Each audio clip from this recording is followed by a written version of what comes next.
She's got a double forehead now. It's a double, triple forehead. Everything's is it swollen. back? Is it back down? Have you? I don't know. She hasn't follow up. She hasn't taken. That's what she looks like normally. Beautiful lady. She's so tough. Yeah. That lady is as tough as human beings can possibly be. Oh my gosh. Cause she like never even flinched. Her fucking forehead's twice the size of normal. She didn't even flinch. Kept throwing bombs. It was amazing. Yeah. Epic. How long did it go? 5 rounds. 5 rounds. 25 whole minutes of chaos. Yeah. And it was even the whole fight. The whole fight was like back and forth and back and forth and back and forth. It was amazing. Still, this might be the people's main event. Yes, I'm talking about Zhang Weili taking on Joanna Jedrzejczyk. This is a rematch, of course, and the first fight, oh my God, it was absolutely sensational. It really was. I mean, from start to finish, what these two ladies did to one another, the war that they put on, the ferocity of which they fought, the strikes, I mean, the damage that they both took, unbelievable. I mean, Joanna Jedrzejczyk's head at the end of it, she had that huge hematoma. You know, she's taking a little time out now. But Zhang Weili became the champion. She was a great champion. She lost to Rose. She fought again. She came back against Rose, gave her a way tougher fight in the rematch. Close fight, but Rose got the job done.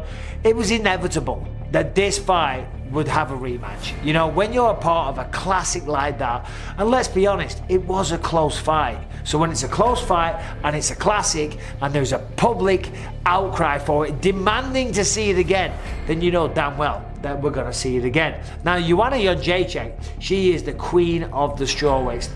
You know, the first real big star in that weight division. Took the belt of Carla Esparza. Professional record, 16 wins, 4 losses. It's crazy because a lot of those 4 losses have come recently. She's actually won 2, lost 4 in the last 6. But 2 to Rose Namajunas, 1 to Valentina Shevchenko. She went up a weight class. No shame.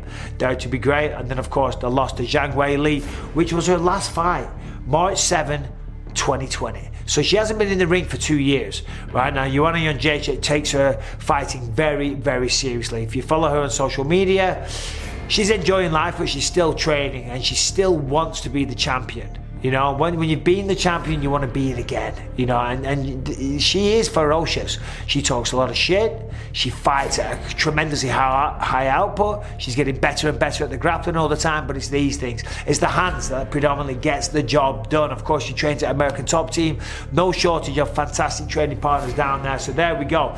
That is the people's main event. Joanna Jedrzejczyk, Zhang Weili. What a fight that's going to be. Can't wait for that one. It will be 2 years I fought here and I put on hell of a performance in fight of the year with Weili Zhang, and honestly I can't wait to do this again. It feels special to me to be here. Is the rematch with Weili still the fight that you might be targeting for your return? I think it's very interesting. I think it's number one. I have number one interest in this fight, I think. This fight, let's break it down. Awesome. If I was to use a word, awesome. This had such an output. There was so many punches, there was so many kicks, there was nobody backing down. Big question going to the contest, Weili, who is powerful, who is aggressive, who is fantastic, who looks nearly invincible. Can she go in championship rounds? Weili absolutely answered the question. She's got no problem 20 minutes in. She's got no problem 25 minutes in. She looked like she could go another, make it a 30-minute fight, make it a 35-minute fight. She wasn't going anywhere. In many ways, her power was better in championship rounds. I wouldn't argue that she was getting stronger, like I think maybe your eyes told you. What I would argue is her accuracy started to pick up. She didn't lose that. And maybe that's because Joanna was dealing with some of the swelling in the head, and maybe Joanna was a little bit easier target, but either way, Weili passed the test. Greatest female fight of all time. Possibly the greatest fight of all time. Before we go there and have to reflect on other great fights we saw, let's just stick with the divisions to make it real easy. Okay, this was the greatest one that we had ever seen. Fight of the year. She comes to fight. She's incredibly talented. She comes to win. She comes to hurt you. She comes to bust you up. And, you know, she's one of the baddest to ever do it. Not only toughness, her cardio was unbelievable. That was her first time ever into championship rounds, and she looked damn good in those rounds. And what was weird is the first round, it looked like her face started getting whatever, and this eye was swelling up a little bit, but then boom, all of a sudden Joanna looked way worse than Weili. And I was like, God damn, when did that happen?